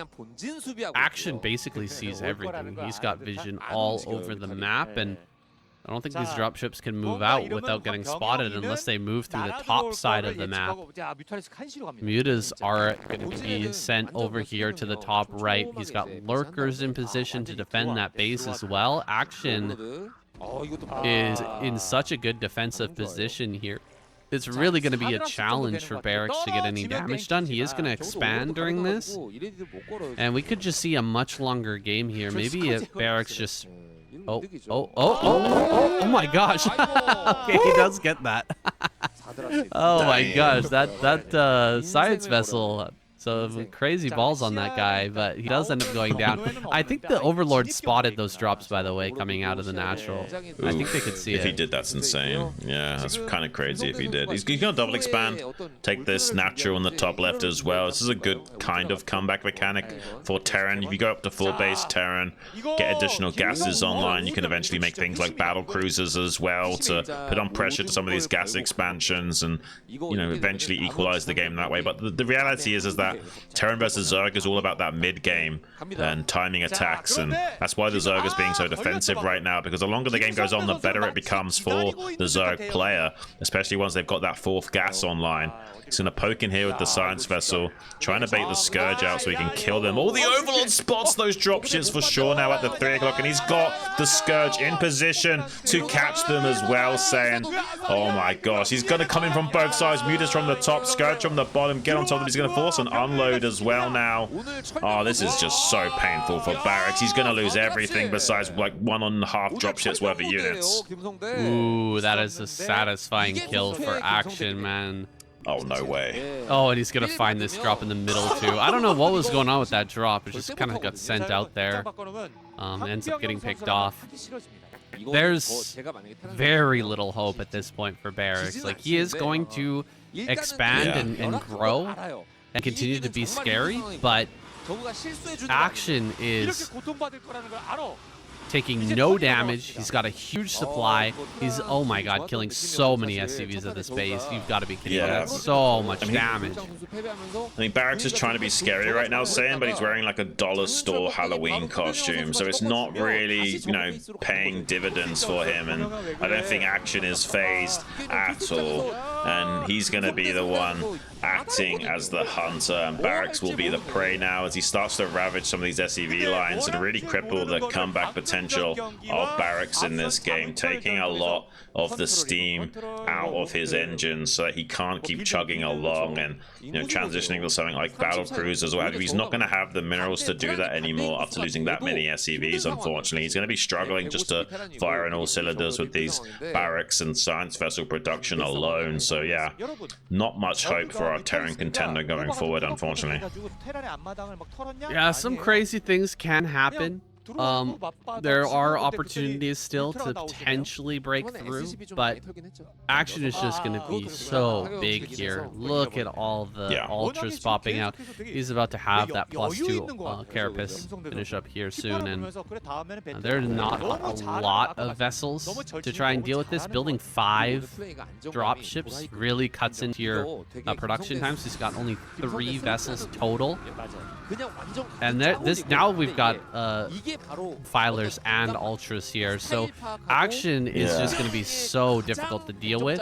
He's going to push out straight into the middle of the map. Eventually they're going to irradiate for this, but Barracks is on borrowed time here. The Ultralisk speed is going to finish up soon, and as soon as that's done and that +2 is done, this is going to get really hard to deal. I mean, Action's also got some of the best Defiler control in the game, as well as being very adept with how he controls his Ultralisks. That's why he's so good at Crazy Zerg. He did a little trick there where he Dark Swarmed his Defiler, so that even though it was dying to irradiate, it bought a few precious seconds before this Bioforce and attack move could come in here and help clear out these Ultras. It's allowed him to do a lot of damage at that natural third, and also get a lot of time to rotate to that 4th base location and start ravaging that as well. This is going to be really tough for Barracks to come back in this game. We've got 4-1 upgrades. I don't think he's got +3 just yet on his Marines. That will probably be finishing up in about 30 seconds or so. I hope he does have that +3 on the way, because if he doesn't, he just has no chance in hell of coming back in this game. It is possible, though, that Action makes a few blunders and Barracks can turn this game around. He did have a physics lab. He did want to go into those battle cruisers. He just can't really afford to do so for the time being. Irradiate now acts as a double-edged sword to put some splash damage onto those Ultralisks. But as long as once he targets them down like this, he can still make it work. But oh, now even Lurker's getting over here to the left-hand side. That's a beautiful play, KCM. Oh my gosh, the meat grinder here is insane. Those links just smashing through that Bioforce, and GG has to be called. Ooh, damn, Action really bringing out a great game here and just smashing down Barracks' attempts at breaking him open. That drop, getting shut down center right, was really the final nail in the coffin there. He was still alive, but like a zombie, kind of shambling forward, not really able to do much here against the absolute behemoth of Action in the late game. I was expecting more out of Barracks there. He has been performing so well, but kind of a lackluster bust, handled perfectly by Action, and then you know, making some errors there, going for 5 dropships and getting nothing out of them. Definitely Action is on a roll, and seems like some of these players are a little bit playing off today. That's what we'll say. Or maybe they just forgot to pop their Senzu bean after their training session and don't quite have the energy to deliver the games you were expecting. It is what it is. We've now got Mini stepping up onto the plate. He's one of the better Protoss vs Zerg players that we have available in the scene, so curious what he can bring to the table. He is a very emotional-based player, so we don't always see great games from him either. If something doesn't go his way, he can just fall apart very quickly psychologically, but when he is feeling good, he's feeling very good, and it's like the wind is at his back and he's just flying. So I'm curious to see what he can do here against Action, who so far has been playing very well. Yeah, Action has been showing us a high level here today. Sometimes he's the same way, right? Very hit and miss for Action in the KCM and in tournament in general. But I always have confidence in him if he can get to late game. Like, whenever he gets to that hive, I always feel like he has a much better chance of taking things late. Ooh, a cannon rush coming out here for Mini. Oh, and he didn't go around behind with the second drone here, so oh jeez, he's gonna be able to throw down this pylon and block Action out. Will he pull more drones to try and get over here? Yes, going up to 3 drones, gonna hop over. Third pylon gets thrown down here to block for a little bit. Can he actually get the drones in the way here? 1 drone gets over. Oh, he throws down the cannon, just barely able to get that cannon down. And so that cannon probably will finish. Oh, the probe's not able to attack. That's kind of a big deal. He is going to be able to kill the probe, and with 2 drones here, put a lot of damage on this cannon. I think he's got it. I think like the probe glitched out for too long to return fire onto the drone, so now he actually should be able to kill this cannon just before it finishes up, saying like Action somehow, even though he got caught with his pants down a little bit, he's able to stay calm and deal with this pretty efficiently. That was one of the cleanest cleanups we've seen against the cannon rush that was initially successful. Like really well done from Action. I don't know if I want to give him full credit there. I don't know exactly what the interaction is to get the probe to start dancing rather than the drone, because a lot of the times we see the drone just keep on moving around and around and around and never kind of find its footing to start attacking. And somehow the reversal ended up happening there. The reverse for Action, he manages to clear that up and now can kill these 2 pylons for free. The reason why the probe got bugged out like that was because of how quick Action was in sliding the drones with the pylon in the way. Like he managed to get the drone into a good enough spot that the only way to throw down the cannon was for the probe to move to a suboptimal position. So I think like Action being so good with spamming his drones across initially, even though there was a pylon blocking, forced a bad positioning on the probe from Mini, and not much way of building that cannon without it glitching out like that. Well, regardless, Action here in a very good spot. His 3rd hatch is on the way, and he's thrown down the layer to kind of obfuscate just slightly. Although I think that pylon scouts it, so not really going to be hiding much here by throwing that down in the natural. Mini going to benefit from the Psy of this pylon a little bit longer, but that's basically a throwaway pylon, and it's going to slow down his build quite significantly. Action going to be able to get this layer Inspire going in good time to be able to keep his overlords alive. Yeah, this is looking pretty okay. I mean, I don't think it was as committed of a cannon rush as it could have been. Like, there was no second probe. No, there was. It was... Wait, it was a second probe? Yeah. Oh, my bad. I didn't realize the second probe was that close to the natural. I thought it would have arrived by then if it was. Oh, it was in there. It was in there. He had 2 probes there, but he just used the second one to scout after the first one died. Yeah, he built 3 pylons, canceled 1, built the cannon, so that's pretty committed. Like, he is really hurting here. He's going to be slowed down a lot. Yeah, if he had the second probe out as well, then that definitely is a pretty big committal from him, that's for sure. So yeah, he's going to have his work cut out for him coming back in this game. And Action, is he going for a 4-hatch Hydra? I think he is. He's got the Hydra in the main, the macro hatchery in the main. That tends to indicate a 4-hatch Hydra play that he's trying to obfuscate. He's going to have a 5th hatchery to produce as well, but it looks like he might want to go for a pre-storm Hydra bust timing and make it look like a 3-hatchery Spire play. Yeah, he could for sure do that, and I think it's probably what we're going to end up seeing here. Generally, what you want is 1 drone per patch at each of these bases, plus that second gas.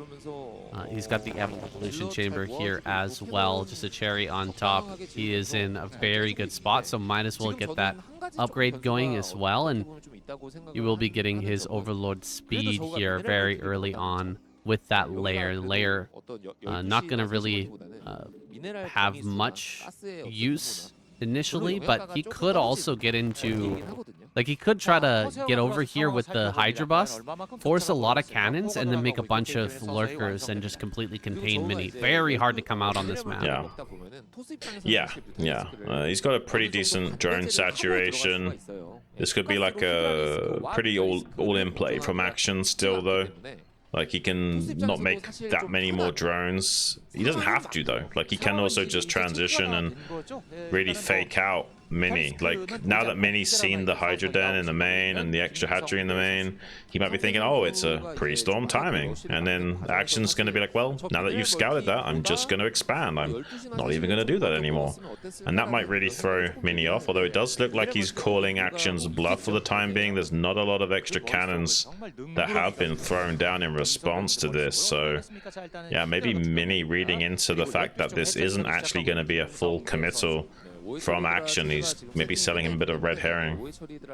Yeah, I wonder if he's completely sussed this out now. He's going to go back into the main. He's going to see how many Hydras are here at the natural. That's a pretty good number. There's not a lot of drones popping out right now. He sees the saturation in the main. He should know that there's a lot of Hydras coming, but he's actually found this hatchery over at 12. He's going to be able to save that. It looks like he will. Can he trap any of the Zealots? No, they will just retreat pretty much for free. So putting on pressure and kind of forcing Action back a little bit while, you know, keeping his cannon count back at home a bit low. So just another minute here, and Mini should be able to have Storm prepared and not really worry about this pre-storm timing anymore. I think you're right. Action is going to fully just switch over and take with this 4th base, try to get into a hive. Yeah, but it seems like Mini's got some balls on him as well. Like, he didn't flinch at all to this pressure that was instigated by Action. Like, it's kind of like represented, but now it looks like he's going to pull the trigger on it. He's got the Hydras trapped at 12 o'clock, but there's a lot of Hydras streaming across the map right now. Maybe Mini was too ballsy to begin with and now has nothing to shut down this Hydra timing. It's a 9-minute timing, but he doesn't quite have High Templars in position. He's just going to walk into the gates of Mini. The cannon is exposed. There's no way of holding on to this. If you can somehow maybe get a Dark Templar out, that would be a great play. If you can keep the Overlords from getting down there, as well as popping out a few Dark Templars, maybe this could still work for Mini to defend and attack simultaneously. He's going to try and completely corner these Hydras here at the natural 3rd mineral only location. He's doing a pretty good job of that. Drone's going to be able to help defend, but he is going to lose the natural, the Nexus, and I don't see any Dark Templars popping out. out. There's the Dark Templars finally. So he has got an option to deny this, but there is now finally an Overlord also brought to bear. I think there's some Corsairs trying to pick away at it now from behind. If he saves that Overlord, though, he's going to dive on it. He kills the Overlord with the neutron flares, regardless of the Hydras starting to spit in the skies. And now Mini does have a chance at defending behind. Mini didn't kill the hatchery critically at the third base, and he did lose his Nexus, saying. Wow, this is a weird situation here. Action, if he saves that Overlord, he's basically got the game in the bags. Even as it stands, I think he still has this game won. 20 supply ahead and so many Hydras out here. As long as he doesn't lose a massive number of drones to this team coming up and doesn't just, you know, fall immediately to a bunch of storms here, I think he's definitely going to be able to clear this out. 4 DTs come forward, kill 3 Hydras immediately, but the moment that they're revealed, they are going to get absolutely shut down. Action holds the DT over there at his third base, and so he's going to be safe in that regard. Here comes the attack in, and I don't see any High Templar with Storm. How much do you want to bet that Mini's head just tilted to the side and his mouth came open, saying, I bet you it did. And he has not much chance at holding this natural expansion now. Action, I think, has got him. He even spots this DT trying to sneak a run-by into the main base. He's just going to barely kill that before it can get to the ram. Mini's in a lot of trouble. He's finally got some High Templars out, but it might be too little too late. Action just running into the main base. He'll start targeting down those High Templars. I don't think the Storm upgrade is actually finished, saying loses 2 of them for free, pretty much. And finally, that Psionic Storm starting to come down, blanketing those units, but it's not enough. Mini taps out, and he's got to be emotional after that loss. Yeah, that's a frustrating loss. Attacking the 12 o'clock there.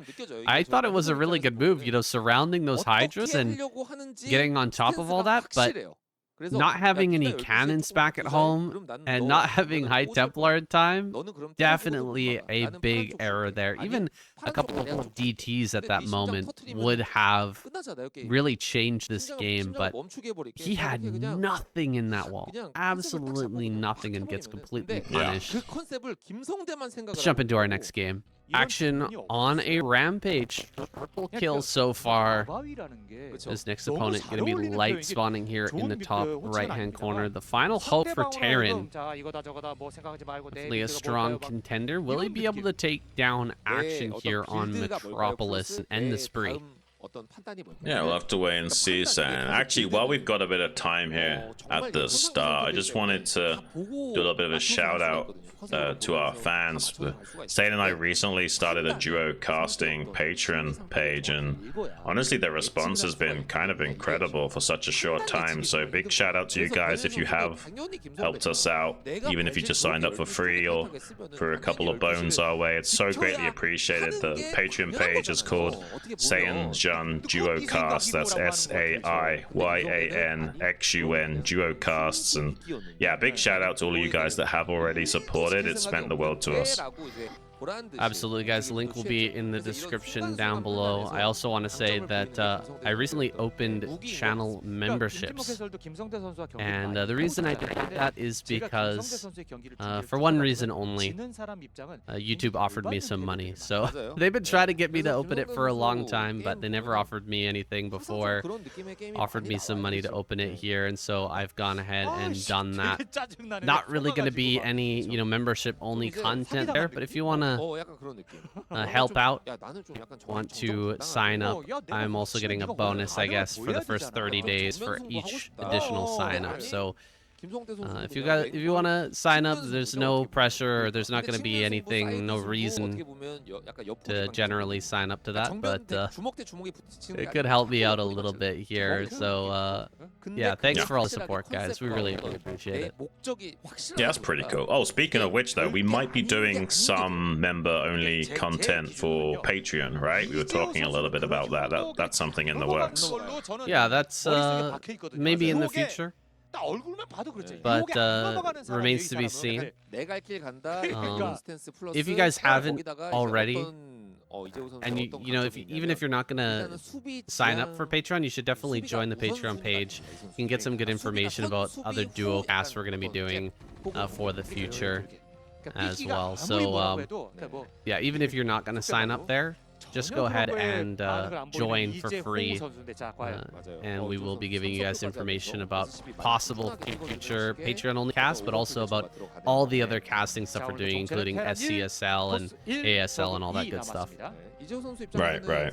Yeah, we really do appreciate all of your love and help, guys. It means the world to us. So, talking about this game, though, had a bit of a pull first opening here from Action into a delayed hatchery in the natural, so he's putting a little bit of pressure with the Zerglings, and that slowed down the CZ timing in the natural a teeny tiny bit here, but eventually Light got that started on location. But it does allow also Action to get a super quick lair, so we could technically see a 2-hatchery all-in muta play from him as well, but it doesn't look like he wants to do that. It looks like he's just threatening the idea of that, and Ashley has thrown down a macro hatchery already in the main base. Light, though, might be a little bit worried about the possibility of a lot of mutalisks attacking him soon, because the lair timing will be pretty quick.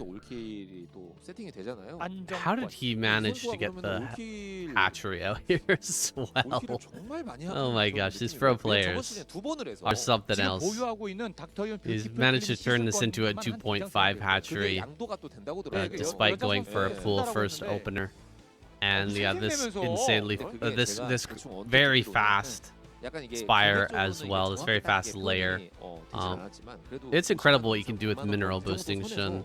These guys are really good at optimizing these builds. I think the best pro gamers especially are very good at adapting the early game a lot. So there's like, they can get the same thing done with, you know, different routes. And I think that's the funny thing about StarCraft is your game plan can pretty much be the same, but the way you achieve that game plan can be very different. Like, say, in this matchup, you want to get Ultralisks out with a lot of armor upgrades.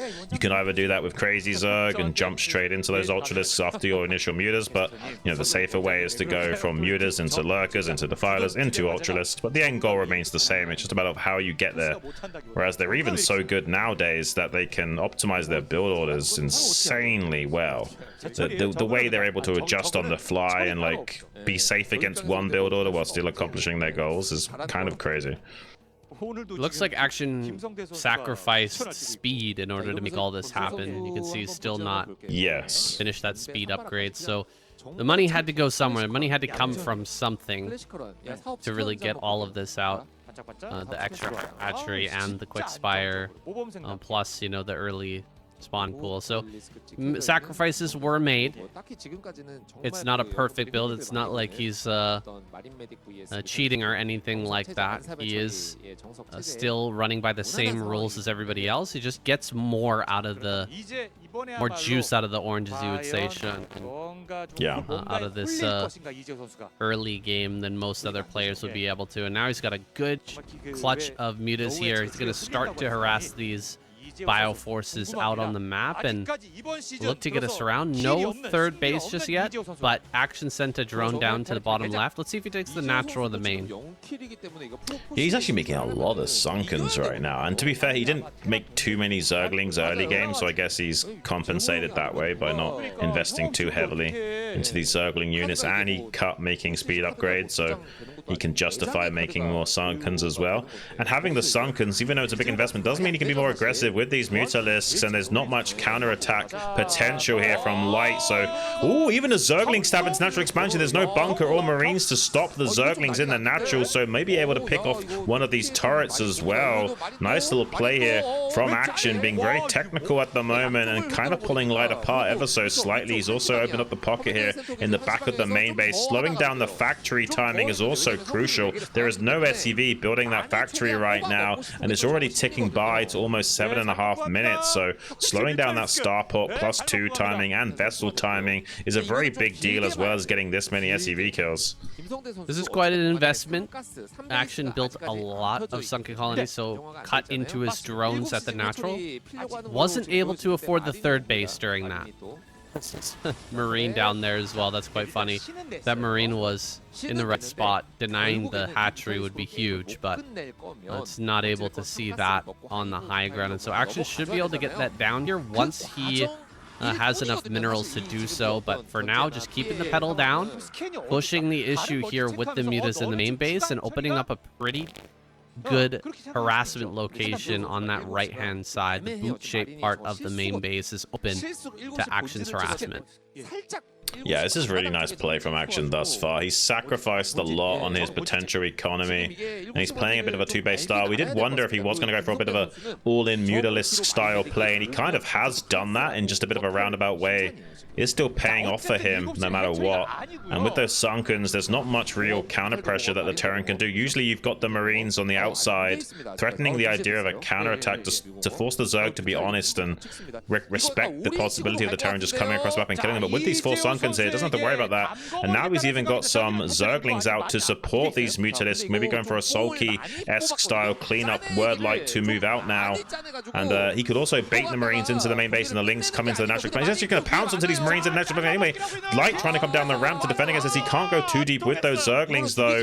But now he's forced the Marines down onto the low ground, opens up the high ground position. He's microing with 2 control groups of Mutas simultaneously right now with Zerglings coming into support. He's just going to jump on top of that bio after opening up the turret position. Light's in a lot of trouble right now. If he loses too many of these bio units, his barracks will be exposed. He's down to just 7 Mutas. Here comes an 8th. There's more and more Zerglings coming across the map though. Hatchery going up in the bottom left while he's just pushing the gas pedal all the way down to the floor and trying to overrun Light. He's desperately making turrets on top of this barracks production line, but it's not going to be quick enough. Action is pulling Light apart right now.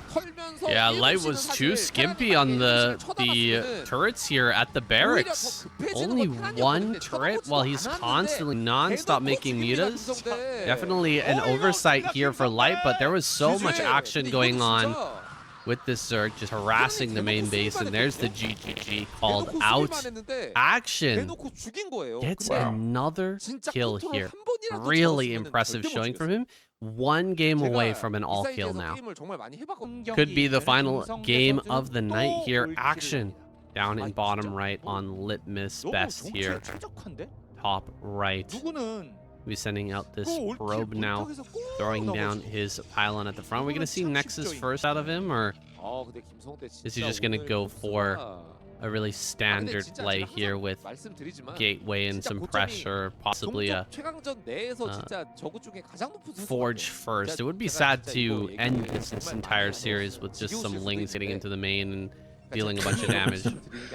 Yeah, I'm just happy that we get to see a Protoss versus Zerg on this map. We haven't seen a lot of that yet, Saiyan. So I'm curious to see what these players have got planned for a map like this. And I just want to point out how insanely good some of these Zerg players are in the modern era. Like, I think one of the problems that Zerg had in the previous ages were that they were very rigid in their styles and, you know, kind of did the same thing every game. Like, they did the same Muta into Lurker transitions or Muta into Defiler transitions, pretty much like a cookie cutter way of playing the game. And I think the Terran players had mapped that out so well.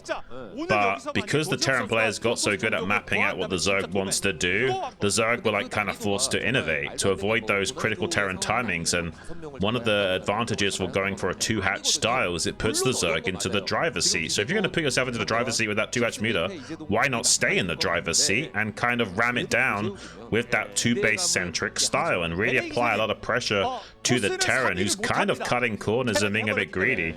And it's not like Action was completely all in there. He did eventually get that hatchery down in the bottom left as well, but he wanted to be a bit more semi-all-in to put the pressure on Light and kind of catch him with his pants down and punish him for, you know, playing on the rails. If I'm being honest, I thought that Light might end up winning that fight when the Mutas dived in. It was just, it's such a scary thing as a Zerg player to just dive on top of that many Marines all standing and firing when stimmed up, and Action just knew he had barely enough to overwhelm that and snowball the fight in his favor. Well done there, but he's up now against Best, who is an incredible PvZ player, and he's optimizing really well here, getting down his Nexus before Cannon, and he's definitely going to have some ideas here for this map. Litmus is such a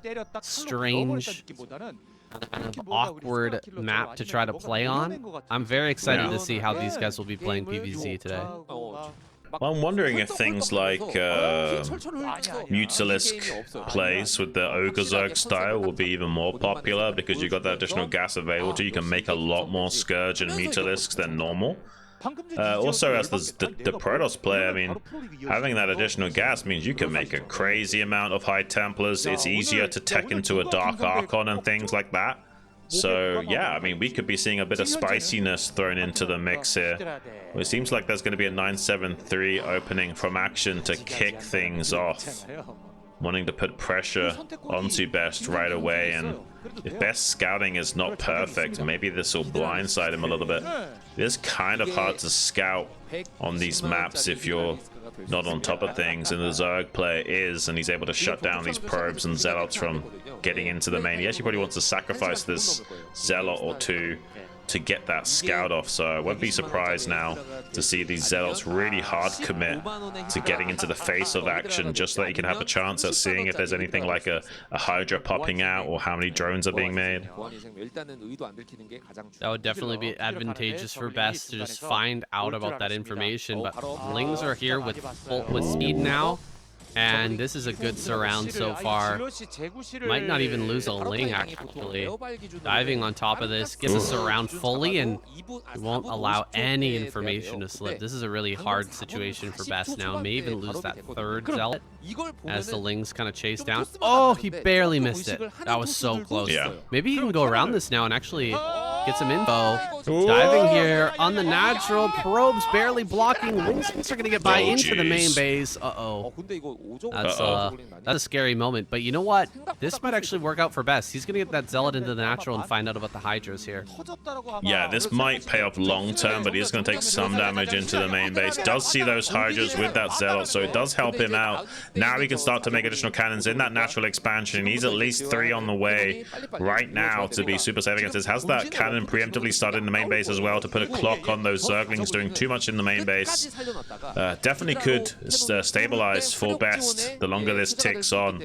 He has got those 3 cannons on the way in the natural expansion, but those Hydras will arrive just before they are starting to warp in, so he's going to put a lot of pressure. Zergling's coming to help out from behind. Zealot cannot body block enough to stop those Hydras getting the sniper. If he kills that cannon on the right-hand side as well, it's crazy good for him. He gets some damage for free onto one of those cannons as it's warping in. Does finally get 2 of them on the left-hand side. The third one now finishing up, but he will get the Forge for free as well as the gateway. So, I mean, this is an interesting situation because I don't think that Action will all-in commit to this. I think he's going to eventually start to transition, and it's a matter of how many cannons can he force out from Best. Yeah, there's the macro hatchery. He's going to start making drones as well. The question is, how many cannons does Best make? How much does Best allow himself to be slowed down now? Yeah, this is pretty heavy commitment to cannons. Is he building drones back at home? Yes, drones are starting to pop out here. Action is going transition. Just gonna take that damage and roll with it here. I wanted to say one thing about this map, guys. Kind of interesting numbers of gas here. Not just the number of gases in the main, but 3,000 gas on each of these main base geysers. 4,000 gas on the natural, and then 5,000 gas here at the third. The other bases down in bottom left and in bottom right are the 3,500, and then the ones through the middle are all 5,000. It's just such a weird number of gas on each of these bases. It does lead to some very interesting scenarios. Action, though, he's got one of the best bases on the map here, though, in that bottom left. A lot of gas to work with. That's going to last for a very long time. He might even be able to take a 4th base here with his 6th hatchery, too. He's got Best so far on the back foot right now, could really accelerate himself forward. Yeah, he will do that. Look at that 6th hatchery in the bottom left.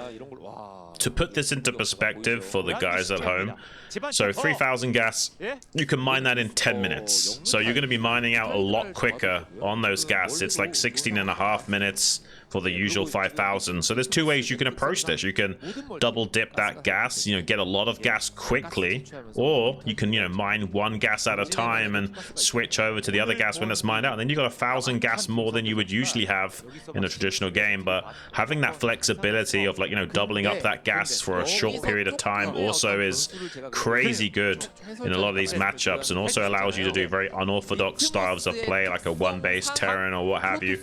So yeah, it opens up a lot of flexibility to the min-maxing of these guys. You can see Best already starting to mine that additional gas so he can afford more, high Templars and maybe a Dark Archon and these other things. Seems like Action wants to play pretty wide in this game with that early 4th base and throwing down additional macro hatcheries. So it's going to be a pretty interesting game from Action, because he's done a great job of slowing down Best, but I also think Best can compensate because of that additional gas in the main base. Yeah, he will be able to make a lot of high Templars, but not for very long. These will run out very quickly. Like you said, 10 minutes it takes to mine those out. You end up mining these right to the finish before the 15-minute mark, so it's pretty quick that Best is going to start to run out and run dry on those main base gas geysers. Bunch of sunken colonies getting thrown down here for Action. He's expecting some sort of a counterattack right now, but just getting ready with so many drones back at home. He is going to saturate that 4th base. Lurkers are out already, so Action is very well defended here with Scourge and Lurkers. Can snipe the Observer, delay things. So many sunken colonies here. And he's even mined out that back mineral patch to kind of maneuver things through to defend that bottom left. This is such a good position. If Best wins this game, it's going to have to be a really long one. Like, we're gonna have to see Best play extremely well, get into that 4th base, or get 3rd and 4th up, and then slowly drag this into like a split map situation, or have some sort of an insane engage and push off of probably 4 bases, because I just don't see a timing here for him on 2 that's actually going to work against Action. Yeah, you can see Best double dipping and hedging his bets into his tech path. We see the Dark Archon just in case it was a Mutalisk Scourge base play. I think Action though was aware of that, and he doesn't want to commit into the skies really at all. Takes out the Scouting Corsair as well. That's a really big deal. Best has basically been in the dark for the majority of this game. He doesn't even know what he's up against just yet, but he hasn't seen any Mutalisks come his way. So he's now going to start to identify this is more of a defensive Zerg style from Action, just wanting to tech all the way up into Hive off of these 4 bases as quickly as possible, and setting up powerful lurker lines for Best to have to chew through if he does want to put any dents into the base of the Zerg. And it's going to be a little bit challenging for him to do. He did take such a slowdown from that original fake Hydra bust that each cannon that he made, could have been one of these gateways producing units earlier. So he's only just now at 11 minutes 30 is able to start to come out onto the map a bit more comfortably, and has a probe in escort with that army so he can take a 3rd base. Yeah, he is going to be able to come up here, take a 3rd base now. Action not really interested in denying that. I don't think that's really on the priority list for him here. He's fine with this 3rd base coming up now, as long as he's got his Hive going, the triple upgrade. All the defenses are ready back at home, and that Defiler's Mound is going to come into play here shortly. Flags will be online in no time at all, and Action can start to look for little trades here and there with the Lings while just building up the powerful army back at home. Yeah, I think the game plan here is, like you say, you use some Lings to cause a bit of a headache, catch some High Templars in transit and what have you, but also mainly just to shut down and force a fight at the 4th base. I think he's happy taking this, the Protoss player Best taking this 3rd, but he will not be so happy about allowing Best to get a 4th base for free. So I'm assuming as soon as Best tries to take that 4th, we'll then see a lot more commitment from Action to shut that down, or at least cause problems for Best elsewhere, and he will be waiting on that Defiler tech to come online in the way of plagues to really start to grind Best down in this game. Best is a very strong macro Protoss, but he's been slowed down so much in this game. It's going to be tough. Yeah, it's not going to be easy, that's for sure. There is an option here for Best. He could potentially try to take center right and just like keep it really tight over on that right-hand side. Yeah. But for now, he's actually moving down here to the bottom left. This is such a strong defensive position. Action gonna try to take center left while he's bunkering down here. Best has to be careful not to overextend because Action could absolutely surround and kill this army if he brings everything to bear. Yeah, you can see Best immediately pulls back as soon as he sees nothing at the natural. He knows the game plan from Action is probably to engulf the army as soon as it commits to an attack, so it's better that Best players keep away for the time being. He's actually going to open up this left-hand side of the map by coming up here and killing these temples. I like that from Best. I think that makes a lot of sense, keeping the circulation of units viable in that location a lot, and he can still use these parts of the map to choke up the Zerg quite efficiently. Seems like Action wants to expand on the left-hand side of the map to draw the attention from Best over here, rather than allowing Best to consolidate his forces on the vertical axis. Beautiful storms, though, underneath those Dark Swarms, kill the Defiler and Lurkerslings alike, and now maybe Best can choke up this Zerg force efficiently enough on this left-hand side that it'd be a little bit tougher Action to trade into this. I mean, the Dark Swarms will hold the line against the phase disruption shots. Finally, Plague's online, a few of those Dragoons getting a hold of that. It looks like Action's got some units to come and wrap around from behind now on this left-hand junction, but it looks like Best is wise enough to pull back on the left-hand side of the high ground. Yeah, he should be able to knock down this hatchery as he retreats. You can see Action moving around. Wait, what? Wait, what is this? Is that full of units? Oh my goodness. Yeah, I was wondering where Action's army was. Is this all army in here? Oh my gosh, so much coming out here. This is an insane army with Dark Swarm and Lurkers. What a play here from Action. I don't think it's... Oh, wait. He is actually unloading more. Oh, my gosh. Action has so much up there. Does he have a Dark Storm back at home, though? He needs a Dark Storm. Great Maelstrom. Absolutely fantastic. Maelstrom gets so much of this army, but in the main base, he's taking massive damage. Yeah, and he's got 4 DT drop here from Best as well into the main base. There is an overload here and some units in response to that Action. Doing a good job of keeping an eye on that minimap. Saw that shuttle en route, so we'll be able to shut down this Dark Templar job. Absolutely crazy action on 3 different battlefronts right now. Looks like he did save the Nexus in the main base, but he's targeting down that Forge with a Lurker. Finally gets an Observer over here to clean that up. Absolute craziness right now. Oh, the Lurker drop at the natural third, killing so many probes as well, saying that's at least 9 probe kills that he has taken as a result of that pressure play. And now another contingency of Zerg starting to push that position. The Protoss was out trying to defend back in the main base. He's gonna have to maybe give up this third base now. I don't think this army is in time to save this Nexus. If he wants to, he could probably target that down. Yeah, these are cracklings. If he targets that, he should be able to get it. Yeah, he is gonna go ahead and target that down. Nexus definitely gonna fall here to the cracklings, and Action continuing along with his domination. Very close now to an all-kill prize. So close here, it's within his grasp. This is crazy right now. He's pulling Best limb from limb. Best was keeping up with him for a few beats there, but the Lurker drop at the third and the contingency pushing into that third to take out the Nexus. Best in a lot of trouble. Down to 2 base worth of mining against the 4 base Zerg of effort. He's got 3-2-1 upgrades on his Protoss infantry, so it is trading pretty good, but he's struggling to fire on all cylinders right now. He's got a lot of gateways, but probably not able to produce off all of them and expand at the same time. He's choosing to make non-stop units rather than expand. He wants to go for a massive counter-attack timing. He knows that a lot of units were committed by Action for that drop, for that kill on the third base. He needs to do some massive counter punches right now to Action to stabilize his position in this game. A lot of Lurkers on this left-hand side lane as well, trying to wrap around from the right. Best fighting on 2 fronts to lock out and zone out the Zerg forces from blocking him in and choking him up right now. Another shuttle making its way downtown to that main base as well, drawing the attention of Action back into a defensive formation. Now it looks like Best does want to expand, but on the left hand side.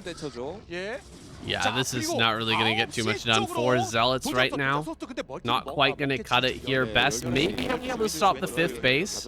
And he's trying to get his own 4th up. Action needs to keep growing right now. And he's going to be denied that base over on the left-hand side. Maybe time to expand over on this right. Best. He's desperate for this base over in top left. He needs it so badly because he is about to mine that now. This is a do or die right now for Best.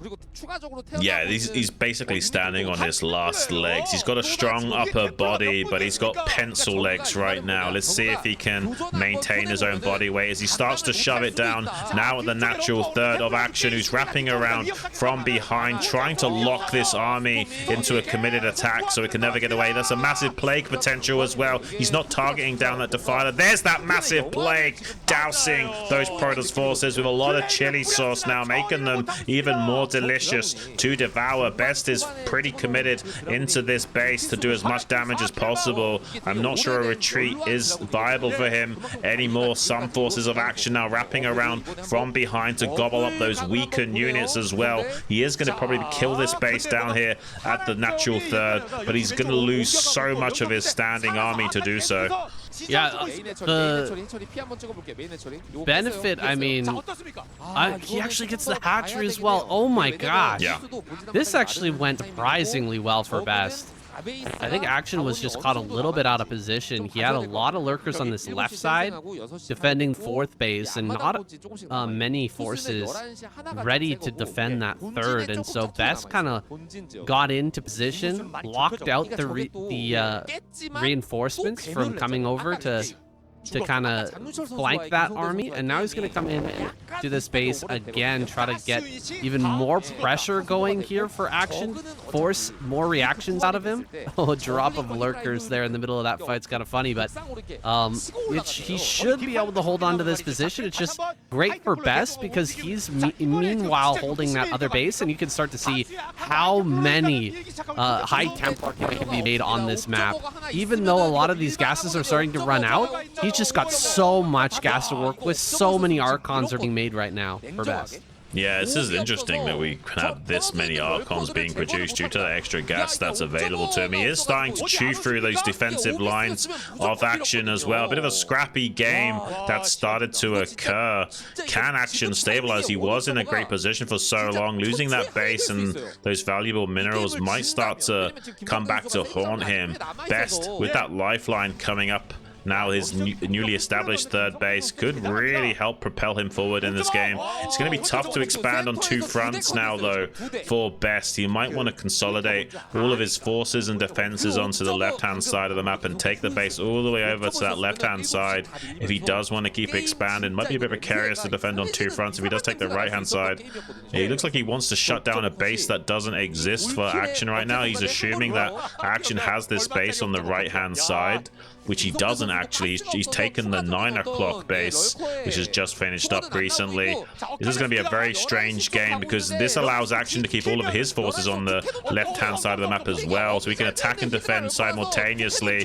Best out of position a little bit, going to allow Action to counterattack this base on the top of that. 2 cannons, not enough to defend. Army is starting to get into position, but he's going to lose some of these probes, potentially to those subterranean spines. Probes getting ripped apart by those lurkers. Doesn't kill the main train of workers, but still doing enough damage to Best in the way of lost mining time and a few of those probes going down. But even a Dark Templar at the natural 3rd, sorry, killing some of these workers. This game is crazy, saying.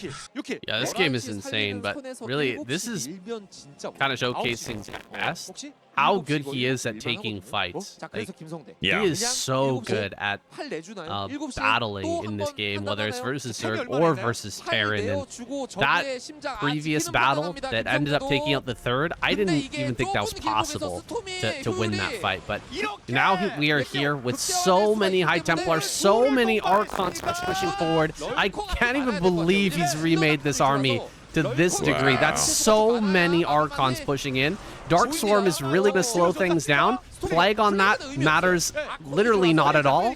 But Dark Swarm, or sorry, Storm with these Archons shoving forward might actually break this base. It's hard to believe it, but it's actually starting to work here. And now he's under the Darkstorm killing the hatcheries. You gotta be kidding me. Yeah, he's using the Darkswarm against Action right now. Really insane stuff we're seeing. There was a small counter attack at the third base of Best. It wasn't too successful. This game is wild. It looks like there's just barely enough Hydras here that he can force back Best. But I mean, the Dark Templar has 18 kills. What even watching? And Best, unironically, has one of the best comeback mechanics in this matchup. He sometimes looks like he's about to die and then finds a way of coming back in these games so often, but that counter attack of Action looks too much to stop. He's going to lose so many probes at that mining base now, saying there are a few forces coming back to try and help it out. He's killed the base of Action in the bottom left, but he is losing all of his probes. What are you even watching right now? I don't think he was able to pull like any drones away there. He's so low on workers. Best is going to try to come down here. There's more lurkers. There's Dark Storms. He might be able to throw out some storms here to get rid of some of these lurkers. Not able to do it. Archons will be pushed back for now, and it looks like Action can get this third base online. Best is basically not mining. Like, he's going to be mining long distance here for the time being, and Action can get some mining going. He is ahead in supply, and he's killing off the last few remaining Archons here. I guess I lied. He is mining a lot of gas, so he can still make Archons, but it doesn't look like it's going to be enough. Yeah, I think Action's just barely done it, and he has this mining base with a lot more workers than Best has got. This game was really insane. He's going to get a tactical snipe on the Nexus, just barely killing that. Storm not able to cover all of the sides of that building. This game is absolutely crazy. Best showing that there's a lot of comeback potential here, but I don't think he's going to find it when all's said and done. There's just too much for Action on the ground. He's coming up with such a large force to deny a base from being retaken, and Best also has the long distance mine to even afford it. He taps out. GG is called, and we are basically done for this week of KCM now. I mean, Action double all kill, man. I mean, what are we even watching? This guy is absolutely insane. I don't believe that was double all kill. I'll have to double check that. Didn't one Terran player get killed by Protoss, or one Protoss get killed by a Terran? I'm pretty sure. We're gonna go back and check. And my bad. Yes, there was a TVP. Yes, you're right. You're right. But he did get the all kill. He gets the all kill. Yes. He gets the all kill prize. 900,000 won. Well deserved here for Action. All right, guys, that's it for this week of KCM. You can see here Zerg absolutely dominating after that first week. They've been just crushing it here, and nobody's really come close, but a lot of this has been off the back of Jaedong. Now Action stepping up and putting up some great games and carrying the Zerg forward. Protoss and Terran still way down here below, and I don't think there's going to be a chance of a comeback. It's likely going to be Zerg going into that finals this week, but we'll have to watch and see. There's always some craziness in KCM, and it's never what you expect here at this crazy tournament. Yeah, it does look like it's shaping up to being a Protoss versus Terran semi-finals. And my bad, guys, I did forget about that one game, Snow smacking down Speed's 2 factory on Dominator. So yeah, not quite an all-kill. He got 5 of them, but still pretty impressive stuff here from Action. And you can see just the Zerg race ramping up to the outer orbit here. Really impressive stuff from the Zerg squad. And yeah, it does seem like the Protoss and Terran will be fighting it out. They can technically still tie with the Zerg race, but I also would assume that the Zerg race would lose all 3 of these coming weeks, which is not necessarily likely to happen. They've been on fire recently.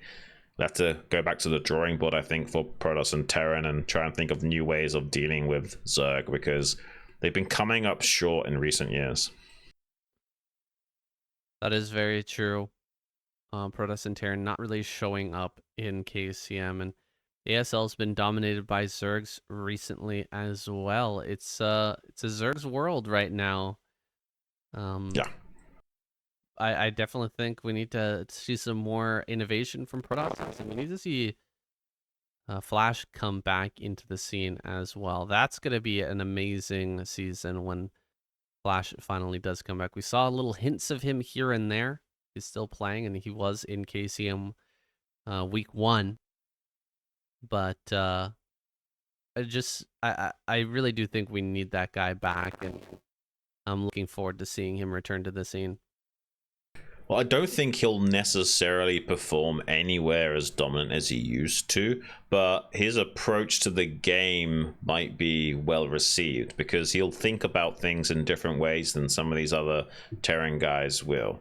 And he has got the game mapped out in ways these guys haven't yet figured out. But in terms of his wrist being screwed on tight, it seems like he's got a little bit of a distance to travel still with that. He's having a hard time performing at the moment. We'll have to see if that does improve for him. The more his wrist heals, the better he can put in more practice hours and get back to that previous levels of play. The problem is that he is a more of a hard worker than he is a talented player. He's one of those guys that does need to grind out a lot of games to find their stride. So if his wrist is giving him problems, we probably won't see that strong of games from him for some time. But I do hope he recovers well from that wrist surgery and will eventually be able to give us some great games again, or at least help the Terran dugout come up with new innovative ways of dealing with the modern meta. Because it does seem like Zerg have been reinventing the wheel, whereas the Protoss and Terran are like struggling to put their cart together at times. Yeah, I'm not necessarily saying that Flash is going to come back and absolutely dominate. It's exactly what you're saying, Shun, is that just having him in the scene and having him, playing at a high level and practicing a lot is such a huge resource for the Terran squad. They are going to be watching his games carefully, and this man absolutely changes the game. Like he is the innovator for Terran. Understands the game basically better than anybody else in the scene. That is very true. I mean, maybe you could argue Sulky having a bit of a stronger understanding from the Zerg perspective. He is so good at pulling apart Protoss and Terran players. It's kind of an enigma. It's kind of impressive. It's very impressive, actually. And I think that, not necessarily Flash going to come back and like destroy Sulky and take over the ASL and all that, but he's definitely going to come up with some new ideas and pass them on to the rest of the Terran that might be able to dethrone Sulky through some young blood, some new blood, someone with a fresh, healthy wrist that can take him on. I mean, at the moment, it does seem like Sulky is the Zerg Flash of the scene. It seems very hard to dislodge him from that mantle. But who knows? Maybe this is the ASL season for something like that to happen. It does seem, though, that like Sulky, he's not really motivated by accolades like some of these guys are. He's happy to train really hard regardless of how many times he's already won it. Like sometimes you'll win a few times and your hunger for it will diminish and you don't quite put in the same hours of practice and what have you. Doesn't seem like the case for Sulky. It seems like he just genuinely loves being on top and performing well and earning a decent amount of money to propel himself in his life. And I think we might be seeing a lot more dominance from him still. It's just a matter of how long will that go on for. Well, with that, we are at the end of week 5. Season 3, guys, has been fantastic so far. I think some of these games were a little bit more of a letdown, but just in comparison to Jaedong's performance last week, or the last couple of weeks, there's just so many action-packed games there. I think definitely Action versus Best was a highlight here, and really impressed with his play overall. Looking forward to seeing more from him in the future. Action, sometimes in a slump, sometimes he just looks absolutely unstoppable. And that's definitely how he looked today. But guys, that's it for today. Thank you for watching, and we'll see you in the next one. Thanks, guys.